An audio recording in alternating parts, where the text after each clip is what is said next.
ojúmọ́ re ojúmọ́ aláyọ̀ ló tún mọ́ wa lénìí gbogbo ọmọ kóòtù òjíire nílé lóko lọ́jà níbikíbi tí ọmọ Yorùbá bá wà gbogbo ẹ̀yin bàbá mi ẹ̀yin ìyá mi l'Amẹ́ríkà ní London ní Canada káàkiri gbogbo Europe Asia country ojúmọ́ ayọ̀ ló tún mọ́ yín lénìí ìní ọjọ́ ajé yóò fi lé yín ṣe bùgbé mọ̀ ní rà ní fẹsẹ̀ sí ní fojú sunkún ọmọ mi ò ní fojú sunkún yín ẹ̀yin náà ò ní fojú sunkún mi mo kí yín lórúkọ bàbá wa Professor Banji Akíntóyè di àrólé Awólọ́wọ̀ of our time bàbá tó dúró ní dúró wípé ìran Yorùbá gbọ́dọ̀ bọ́ kò nínú ìgbèkùn bàbá tó sọ wípé èyí tẹ́ parọ́ fún ìran Yorùbá ó tó gẹ́ ẹ jẹ́ kí Yorùbá ó ní ìsinmi ẹ má gbàgbé bàbá wa Ògúndé ṣe fíìmù kan Jáyé Sinmi àbí ṣe Jáyé Sinmi ni ní bàbá wa Professor Banji Akíntóyè wá ṣe fíìmù títí wọn wá pè ní jẹ́ Yorùbá ó sinmi bàbá ojú òní tìyín mọ̀ ní fọwọ́ gbọ́mọ sí ìkankan nínú wa ò ní yàn kú mọ́ yín lọ́wọ́ mo kí ọ̀gá àti tèmi bàbá mi olórí ẹbí Alápàjí worldwide di unquenchable Májàsọ́lá Kàkàkí Olódùmarè ọmọ tán sọsọsọ tán ò sọ tán irúnmọlẹ̀ tí ń ba gbogbo ọ̀tá ilẹ̀ Yorùbá lẹ́rù mo kí yín lórúkọ Májàsọ́lá Ìgbòho Òòṣà ẹni tí Fúlàní gbórúkọ ẹ̀ tó ń tọ̀ sára jàlàjàlàjàlàjàlàjàlà ẹni tí àwọn ọ̀tá ilẹ̀ Yorùbá gbórúkọ ẹ̀ tí ìbànújẹ́ bọ ọkàn wọn Májàsọ́lá ò ní kú kékeré Májàsọ́lá ò ní faragbàrò ẹ̀ bẹ́ẹ̀ ni ẹni bá ní kó kú yóò ṣáájú rẹ kú ẹni bá ní kó rùn yóò ṣáájú rẹ rùn bẹ́ẹ̀ ni ó ti jáwé olúborí kó máa borí ọ̀tá lọ ni Májàsọ́lá ó ti jáwé tẹ̀tẹ̀ kó máa tẹ àwọn ọ̀tá rẹ mọ́lẹ̀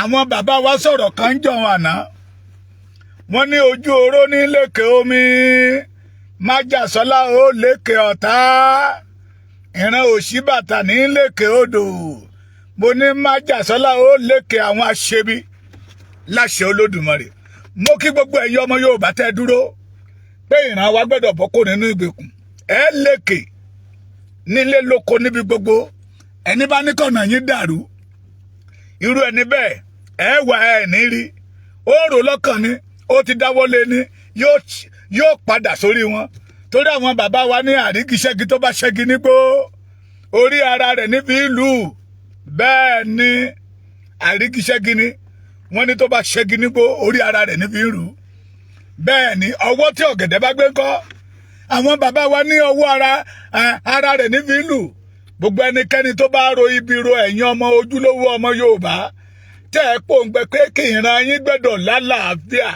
ìran wa gbẹ́dọ̀ bọ́ kò lóko ẹrú irú ọwọ́kọ́wọ́ tí ọ̀tá bẹ́ẹ̀ bá gbé kó padà sórí wọn mo kí yín lẹ́ẹ̀kan sí ẹ káàárọ̀ ẹ kú ojúmọ́ gbogbo ẹ̀yin bàbá wa àtẹ̀yin ìyá wa tẹ́ ẹ sì ń sùn lọ́wọ́ àsùnjí o bẹ́ẹ̀ ni ẹ̀yin fún ara yín lẹ gorí bẹ́ẹ̀dì yín lẹ lọ sùn wọn ò ní gbé yín dùgbọ̀dùgbọ̀ jáde lórí bẹ́ẹ̀dì ọ̀hún láṣẹ Olódùmarè ẹ ṣe ẹ kú àdúró ti Yorùbá ẹ ń jẹ́wọ́ ọmọ ọkọ àti sọ́sọ́sọ́sọ́ ẹ̀yin ti kúrò àwọn kan wà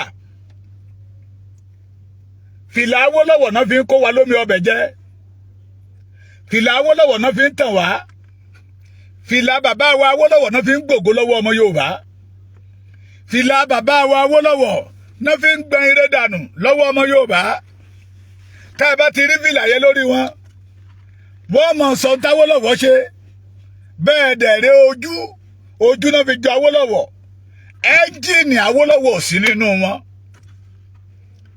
ọ̀rọ̀ wọn dàbí ẹni tó lọ sọ́jà tó lọ ra mọ́tò ni tó ló ń fẹ́ ra Toyota tó ra Toyota tó délé tó bá ẹ́ńjìnì Honda nínú ẹ̀ bẹ́ẹ̀ ni tá a bá ti rí fìlà Awólọ́wọ̀ lórí wọn àwa rò pé iṣẹ́ Awólọ́wọ̀ ń bẹ nínú ayé wọn, àwa rò pé ohun èròǹgbà rere tí Awólọ́wọ̀ ní sí ìran Yorùbá ń bẹ lọ́kàn wọn, láì mọ̀ pé ẹ̀jìnì ọ̀jẹ̀lú ọ̀dàlúrú abàlújẹ́ ní ń bẹ lọ́kàn wọn.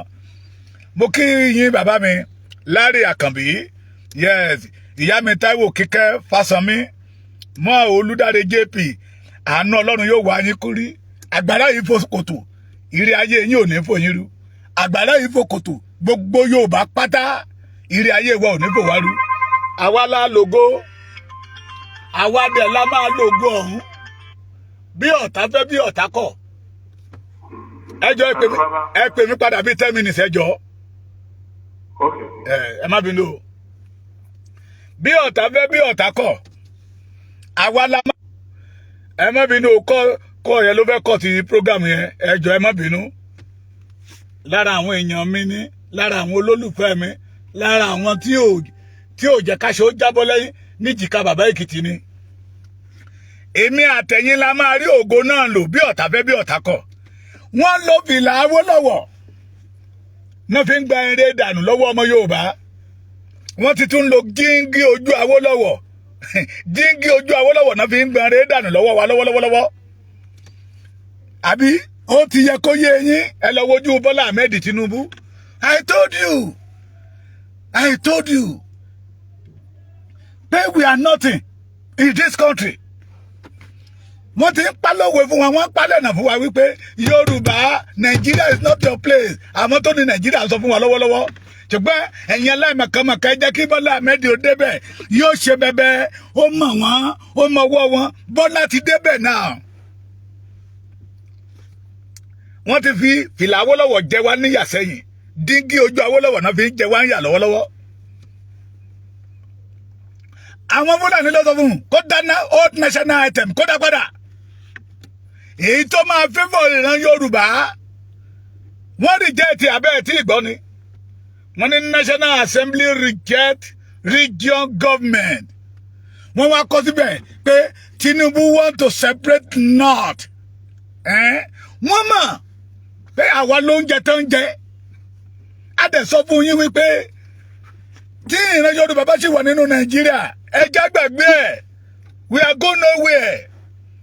Àwọn tó gbọ́ tó jáde, wọ́n ti lọ London, wọ́n lọ Canada, wọ́n ti káàkiri gbogbo àgbáyé, wọ́n ti rí wípé ìgbé ayé ẹranko lọmọ Yorùbá ń gbé nínú Nàìjíríà. Wọ́n ti rí wípé ìgbé ayé ẹrú, ìgbé ayé ẹdìyẹ tá a mú sínú kéèjì, tó bá tó àkókò fún wa láti pàjẹ́ tá lọ mú bẹ̀ lọmọ Yorùbá ń gbé nínú Nàìjíríà. Ẹni náà ojú gbogbo wa ti wá ń já ń sìn. Èmi a máa sọ̀rọ̀ yẹ wípé níbi tí ẹlẹ́ṣẹ̀ bá ti ń jìyà, olódodo a máa pín inú ẹ̀. Tinubu ló lè ṣe o, ìjọba ó ti ń ṣe lọ́wọ́lọ́wọ́. National Assembly àwọn ló pọ̀ jù mbẹ̀. Senate rep àwọn ló pọ̀ jù mbẹ̀. Ó wá propose pé ẹjá dá Nàìjíríà padà sí region. Wọ́n ní no, don't say that again. No. Tinubu want to divide us. Àbí òyìnbó wọn náà tẹ àìgbé òyìnbó náà ní problem mi. Ẹ̀yin àgbààgbà tẹ́ ń pera yín ní Afẹ́nifẹ́re olè. Ẹ̀yin àgbààgbà tẹ́ ń pera yín ní Afẹ́nifẹ́re tẹ́ lọ́mọ Awólọ́wọ̀ níyín olè níyín. Ẹ mà, mo ti sọ, bọ́dà mi kò kìí ṣe program lọ́wọ́. Mo wá ní lára wọn ti sọ fún wa wípé restructuring tán ń pariwo ìjẹun àgbà ni. Wọ́n fi ń gbowó lọ́wọ́ àwọn gọ́ọ̀mẹ̀ntì tó bá wà ní orí ìjókòó ni. Ẹ jẹ́ abira wa léèrè gbogbo ẹ̀yin ọmọ Yorùbá. A ti sọ the only solution to our problem ni pé kí Yorùbá dára máa lọ ti tẹ̀ jẹ́jẹ́ ká máa ṣèjọba wa fúnra wa. Ìbéèrè tí mo fẹ́ kí gbogbo ọmọ Yorùbá kẹ́ ẹ jẹ́ ká béèrè wa ni. Láti last week ni o, làwọn ó sì ti reject regional government. Ìjẹ́ ẹ gbọ́ kí any one of the Afẹ́nifẹ́re jáde síta kó sọ̀rọ̀? Wọ́n à ní sọ̀rọ̀. Ṣé ẹ gbọ́ kó jáde síta kẹ́ gbọ́ pé okay, our father in Afẹ́nifẹ́re Baba Fashoroti condemn the heart of the National Assembly, or our father Pa Adebanjo condemn the heart of the National Assembly. Wọ́n ní jáde ìjẹun àgbà ní tó fi jẹun ní olè ní wọ́n. They know the truth. They know the truth. Ojú wọn ló ṣe. Abba Kyari ẹ̀sùn tó kà sí lẹ́sẹ̀ pé ògbólógbò ọlọ́pàá tí ń ṣe 419 ní tí ń ṣe fraud. Abba Kyari, he was one of those people tó kidnap tí Nigeria government under the government of Buhari tó fi sí ìṣàkóso àwọn tí ó mọ̀ mú àwọn tó bá ń kidnap tó ṣe fraud. Not no pé òun gangan ní ọ̀gá wọn. Baba mi Akin Moses Parker, you are welcome, sir. Jima Adeayomi, you are welcome. Ojú òní ti gbogbo yín àgbàrá ìfòkòtò. Ìráyé yín ò ní fò yín rú. Wọ́n mú Abba Kyari. Wọ́n ló lo 37 months. Nigeria government ti release ẹ̀. Àbí bẹ́ẹ̀ kọ́. Miyetti Allah. Nigeria government ti release ẹ̀. Kí ló dé táwọn Afẹ́nifẹ́re ò lè sọ̀rọ̀ síta kẹ́kọ̀ọ́ dẹ́mu ẹ̀? Pé àwọn tó ń pààyàn, àwọn tó ń ṣe èèyàn ní ṣùtá, àwọn tó ń ba yé ọmọ làkejì jẹ́. No, it's wrong. You won't see them say anything about it. Láíláí, wọn ò ní sọ̀rọ̀. Okay, Ìgbòho tó sọ wípé ìran Yorùbá ò gbọdọ̀ kú ikú oró. Sunday Ọmọdéyẹmọ tó sọ pé má pa àwọn èèyàn mímọ́. Nigeria government gbé wọ́n declare wanted. Ẹ lè rí Afẹ́nifẹ́re kó sọ̀rọ̀ lórí ẹ̀. Torí wọ́n rí Sunday Ìgbòho gẹ́gẹ́ bí ẹni tó ń fọ́ ìkòkò ọbẹ̀ wọn. Ìmọ̀ràn kan tèmi máa ní láàárọ̀ yìí sí àwọn lọ́balọ́ba wa ní. Torí níbi tí àwa gbá rìsáàṣì dé, níbi tí àwa rìn dé, níbi tí àwa tẹjúbọlé dé, àwa rí wípé àwọn tó pera wọn ní Afẹ́nifẹ́re àtàwọn tó pera wọn ní Council of Yoruba Elders, àwọn ló ń kó sí abẹ́ àwọn ọba ilẹ̀ Yorùbá. Ṣé ẹ gbọ́ mi? Níbi tí a rìn dé, àwọn ọba yẹn rí wọn gẹ́gẹ́ bí àwọn olóṣèlú tó ń ṣojú ìran Yorùbá. Pé ń tá bá ti wí, òun la bẹ́ tẹ̀lé. Ojú àwọn ọba yẹn náà ti wá là wípé ohun táwọn eléyìí ó jẹ náà wà. Ẹ má tẹ̀lé wọn lẹ́yìn, wọn ò ṣe Afẹ́nifẹ́re. Afẹ́nifẹ́ bí ni wọ́n. Mélòó nínú wọn ló ti sọ̀rọ̀? Rìsọ́jọ́rì tán pariwo over 70 years. Mélòó nínú wọn ló ti sọ̀rọ̀ nígbà tí National Assembly reject ẹ̀ mọ́ Tinubu lọ́wọ́ náà? Tàbí kí wọ́n bẹ̀rẹ̀ lọ́wọ́ wókè National Assembly has rejected restructuring of Nigeria. Bẹ́ẹ̀ yìí ṣe pariwo ẹ̀ tá a mọ̀ pa ibi jẹun ní which way forward now? Ẹ̀yin Afẹ́nifẹ́lì, Afẹ́nifólè, ẹ̀yin Afẹ́nifẹ́ bí tẹ́ ń fayé ọmọ Yorùbá ń ta káìtì lọ́wọ́. Tẹ́ sọ Nàìjíríà di ìjẹun àgbà. Torí pé Nàìjíríà ẹ̀ ń rí jẹ nínú màdàrú ẹ̀ wá fẹ́ kí ìran Yorùbá ó nísinmi. Ẹ jẹ́ bira wa léèrè. Ẹ jẹ́ ṣe kí ni? Ká bira wa léèrè.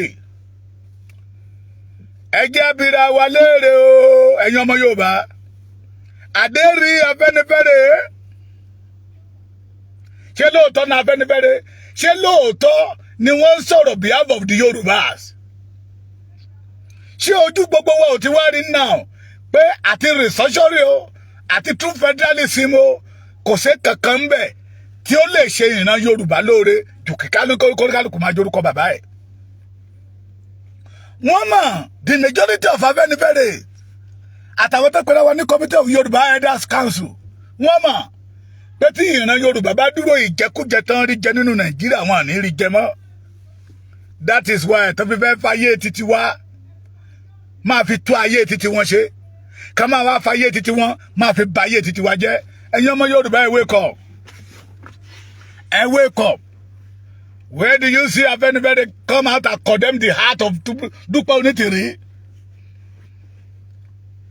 He showed that the Afenifere know about Dupe Onitiri to destabilize the process of the Yoruba freedom. Olè ni wọ́n ìran àwọn Afẹ́nifẹ́re tó dé òní là ń pè ní Adàgbàjẹ́ Ràúfù. Olè ni wọ́n ń ṣe Afẹ́nifẹ́re bí ni wọ́n. Mo tún rí nínú pósítà kan ẹni tó gbé síta máa pity that person. Òkú ẹrú ló máa kú sí. Ó ní second coming of Adele, the first coming. Kí ló oore wo ló ṣe fọ́mọ Yorùbá? Èyí tó wá ní June ẹni on 12 April. Oore wo ni ó ṣe fọ́mọ Yorùbá? Ó ní second coming of Adele. Why are we deceiving ourselves? Ẹ̀yin ọmọ Yorùbá, ẹ jẹ́ á rorí ojú gbogbo wa tí là á ti rí òótọ́. Ìwọ yóò mọ òtítọ́ yóò sì sọ ẹ́ dòmìnira. Let us go back níbi a ṣe bẹ̀rẹ̀ 2019 2020 2021 kí Dúpẹ́ Onítìrí tó wá. We did not have somebody. There's nothing like association of Afẹ́nifẹ́re again. Mo ti ń pariwo ẹ̀ ti pẹ́ pé ìgbà tí bàbá Abraham Adésànyà ti kú ló ti kó fáìlì Afẹ́nifẹ́re ló ti kó dání kòkó lẹ̀ fún Fáṣọ̀rántì kòkó lẹ̀ fún Adébánjọ. Bàbá yẹn ti lọ sọ̀mítì fọ́ọ̀mù fáìlì Afẹ́nifẹ́re ó ti lọ sọ̀mítì fún bàbá Awólọ́wọ̀ lọ́run. Ibi tá a bá dé rèé. Àwọn ilé tó pera wọn ní Afẹ́nifẹ́re tó yíwà lẹ́ni olè wọ́n kàn ń forúkọ Awólọ́wọ̀ wọ́n fi ń gbá ìran Yorùbá ni wọ́n ní èrò rere fún ìran Yorùbá dáadáa káwọn ṣàtìyó ni. Ẹ wake up. The only person that we can see that he behaved like Awólọ́wọ̀, he want to use all the life to serve the Yorùbá race. Ó náà ni bàbá Akíntóyè. Tó sáré fíjọ bí Yorùbá ṣe máa dúró. You cannot see the majority of the so-called themselves Afẹ́nifẹ́re. Wọ́n ríra wọn gẹ́gẹ́ bí ọ̀tá bàbá Akíntóyè. Wọ́n rí Akíntóyè gẹ́gẹ́ bí ọ̀tá. Because of what? Torí pé Akíntóyè dìde pé ìran Yorùbá ò gbọdọ̀ parun. Èyí tí ìran Yorùbá jẹ̀yà nínú Nàìjíríà. Ó tó jẹ́ kí Nàìjíríà mi ó lọ. Ìtàn sọ fún wa pé orílẹ̀-èdè ni wá. But Afẹ́nifẹ́re did not want it. They are clamoring for restructuring. Kán lè máa rí owó wọn jẹ. The majority of the mistake tí àwọn gómìnà ilẹ̀ Yorùbá tán make látọ̀dọ̀ àwọn Afẹ́nifẹ́re yẹn ni. Tẹ́bárí embargo tán máa ń gbélé wọn lọ́rùn ẹni irọ́ ni. Nígbà ayé Tinubu ó ṣẹlẹ̀ nígbà tó jẹ́ gómìnà Lagos State. Ìgbà t'Adébáyọ̀ jẹ́ gómìnà Èkìtì ń bíbà yìí. A máa rà tó fi wọ́dà. Those people call the Afẹ́nifẹ́re. Gbogbo bùkátà àwọn ọ̀rùn gómìnà ni wọ́n máa gbélé lórí. Bí gómìnà ò bá ṣiṣẹ́ ìlú kó ṣàtì máa ṣiṣẹ́ títí wọn. We know them. Nígbà tí Fáyọ̀ṣe lẹ́kìtì náà a mọ pro tó play. Nígbà tí Fáyọ̀ṣe padà wá ó yà fi títí wọ́n ṣe kán lè jẹ́ kó rí ayé gbé. Òun lẹ́fẹ̀ẹ́ máa rí wípé ọdún mẹ́rin Fáyọ̀ṣe nothing for nothing. Àwọn ló ń dúró tì wọ́n lọ́rùn. Tí gómìnà bá tẹ̀ ní ìkan rẹ̀ ṣe tó ní inú gúdù àjẹdà àwọn Afẹ́nifẹ́re ó máa gbé bùkátà títí wọ́n wá. Àwa la gbé débẹ̀ o àwa ní bàbá àṣàlẹ̀ o ẹbí wọn léèrè pé ṣé bí Awólọ́wọ̀ ṣe kọ́ wọn nìyẹn ó lè ní wọn. Ó dìgbà tọmọ Yorùbá bá lajú wa tá a dẹ̀ rórí wa pé àwọn bàbá tó kóra wọn ní bàbá Afẹ́nifẹ́re olè ni wọn tíìfù ni wọn kidnapper ni wọ́n kidnap ògo lẹ̀ Yorùbá. Wọ́n á dẹ̀ ní jèrè ọmọ wọn ìpè kọ́. Torí millions of Yorùbá ló wà nínú ìgbèkùn lọ́wọ́lọ́wọ́. Àmì ẹyẹ tó ti pè mí lẹ́nu pé bàbá Èkìtì ṣé kìí ṣe ikú ló ń bọ̀ yìí. Mo lá àti kú lẹ̀dẹ̀ ikú náà already. Àti kú lẹ̀dẹ̀ ikú already. Bàtà ń pariwo ìkan tó fi ń pé ìkan pè mí ní ṣé alẹ́ àná ni bàbá Èkìtì ẹjọ́ Yorùbá ní ṣe yẹ ẹ má jẹ́ ká dáwọ́ dúró Ọlọ́run á máa tì yín lẹ́yìn mo ní ẹ̀yìn náà ṣe bá sọ fún yín lánàá ẹni irọ́ ni ẹ wá délé ni ẹ wá ní kí ká má jẹ́ kí Yorùbá ní ṣe òkú ẹ ti wá rí pé ọ̀nà àbáyọ ni ṣebí irọ́ là ń pa lánàá ṣebí ní tí Sunday Ìgbòho máa jẹ ló ń wá kiri. Ṣebí ebi ló ń pa bàbá Akíntóyè tó fi ń pariwo Yorùbá nation àti ìrí nǹkan kan rìhásà ní ìjọba Tinubu sì ń ṣe lọ́wọ́. Rìhásà tẹ́ bá ń gbọ́ rìhásà gbígbà táwọn onítíátà ń ṣeré tán dára wọn wò lọ́wọ́ ọ̀dọ́ túnṣe ó ti ṣe dáadáa. Rìhásà náà yìí ń ṣe lọ́wọ́. Rìhásà náà yìí ń ṣe lọ́wọ́. You will never see any Afẹ́nifẹ́re kó jáde síta. Are they really Afẹ́nifẹ́re? Are they really Awólọ́wọ̀ followers? Ṣé ìmọ̀ Awólọ́wọ̀ ń bẹ nínú wọn? Ṣé òye Awólọ́wọ̀ ń bẹ nínú wọn? Can we compare them with Awólọ́wọ̀ politics? No. The answer is no. They see government as opportunity to become a billionaire. See, tó bá ti governor lẹ́yìn tó wọlé, the next thing ni kó gbọ́dọ̀ wá ra jíìpù fún ẹ. Ó gbọ́dọ̀ wá ra jíìpù fún ẹ ni. Ṣé Awólọ́wọ̀ ṣe bẹ́ẹ̀? Ó ní mo fi sọ wípé wọ́n ti fi fìlà Awólọ́wọ̀ tàn wá. Díngí ojú Awólọ́wọ̀ náà fi ń tàn wá lọ́wọ́. Ẹ já wake up. Yoruba people, let us decide our life. The only way out. Only ká ní orílẹ̀-èdè wa, ká dúró gẹ́gẹ́ bí orílẹ̀-èdè. And we tell you always that what we call restructuring cannot work. Àwọn tó dẹ̀ mọ̀, àwọn Fúlàní á sọ fún yín pé they will never allow the restructuring to work. Nígbà tó ti mọ̀ pé àwa ni oúnjẹ wọn, ìkòkò ọbẹ̀ wọn, ẹ wá fẹ́ fọ́ kòkò ọbẹ̀ wọn lójijì. Ẹ dẹ̀ rò pé wọ́n máa wá gbà fún yín. The answer is no. Answer is no. Ẹ jẹ́ wake up. Ọlọ́run ti fún wa ní ọ̀nà àbáyọ. Tí ọmọ Ògùn, ọmọ Èkó, ọmọ Ọ̀yọ́, ọmọ Ọ̀ṣun, ọmọ Èkìtì, ọmọ Oǹdó, ọmọ Kwara, ọmọ Kogi tá máa rìn. Òun náà ni orílẹ̀-èdè títí wa Yorùbá nation. Gẹ́gẹ́ bí a ti mọ̀ ní ìpilẹ̀ṣẹ̀ ọjọ́ wa. And we must say no to dry nation. We are not part of dry nation. Àwọn Afẹ́nifẹ́re, àwọn ọ̀jẹ̀lú ló gbé Dúpẹ́ Onítìrí kalẹ̀ to be able to disorganize us. Àwa la máa sọ pé no. Genuine nation la fẹ́ tí a ní problem. Torí àwọn àgbà sọ wípé ilé tá a bá fi tọ́mọ ìrìn ní òwò. We did not belong to dry nation. We are the real Yorùbá ọmọlúàbí tòótọ́ tó dúró lórí òtútù. Mo kí yín lẹ́ẹ̀kan sí lórúkọ Májàsọ́lá Ìgbòho Òòṣà tó ní kọ́ ọmọ Yorùbá ká ṣe etí inú wọn pé ọmọ Yorùbá ẹ̀ lajú inú yín pé ọ̀nà àbáyọ kan tó kù fún wa náà ni wípé ká gba orílẹ̀-èdè wa padà. Those people say one Nigeria pé ká rí wọn gẹ́gẹ́ bí ọ̀tá wa ni wọ́n torí pé one Nigeria ìyẹn ni wípé oko ẹrú la wà. One Nigeria tó ń dá wa padà sẹ́yìn 64 years backward. 64 years backward. Yoruba wake up. We, the giant of Africa. The Yoruba, giant of Africa. We must maintain that name. We must maintain that title. On the whole, maintain title, we must have our nation. We must refuse to become a Nigeria again. Torí pé ọmọ ọkọ ni wá, àìṣọ́ ọmọ àlè. Ẹnikẹ́ni tẹ́ bá rí tó bá sọ pé wọ́n Nàìjíríà, ẹ wò ní wò pé ọmọ àlè ni, ẹ béèrè pé forefather ẹ̀ ṣé Nàìjíríà ni. Ẹ tún kàárọ̀ lẹ́ẹ̀kan sí. God bless you all. A tún pàdé ara wa láyọ̀ àtàlàáfíà. Ẹ má gbàgbé. Ẹ bẹ̀ mi náà subscribe sórí YouTube wa. Ẹ dẹ̀ ṣèrànlọ́wọ́ fún wa, àwọn arìn káàkiri ni. Kò sí ń tẹ́ fún wa tó kéré. Fẹ́ kí iná Yorùbá nation yìí kó kú. Àwọn ojúṣe tó yẹ ká ṣe à ń ṣe lọ́wọ́. We need your support and Heavenly Father will support you. Àwọn onílẹ̀ Yorùbá máa support wa. Ilẹ̀ Yorùbá tá à ń lépa, orílẹ̀-èdè wa tá à ń lépa, lójú yín, lójú èmi la ṣe máa gbà. A ò ní fẹ́nikẹ́ni ṣàwátì nínú wa. Ẹ káàárọ̀ lẹ́ẹ̀kan sí. Ojúmọ́ ire ló mọ́ yín léni o. Èní ọjọ́ Ajé, ẹ rà jíjẹun. Ẹ ṣé gan.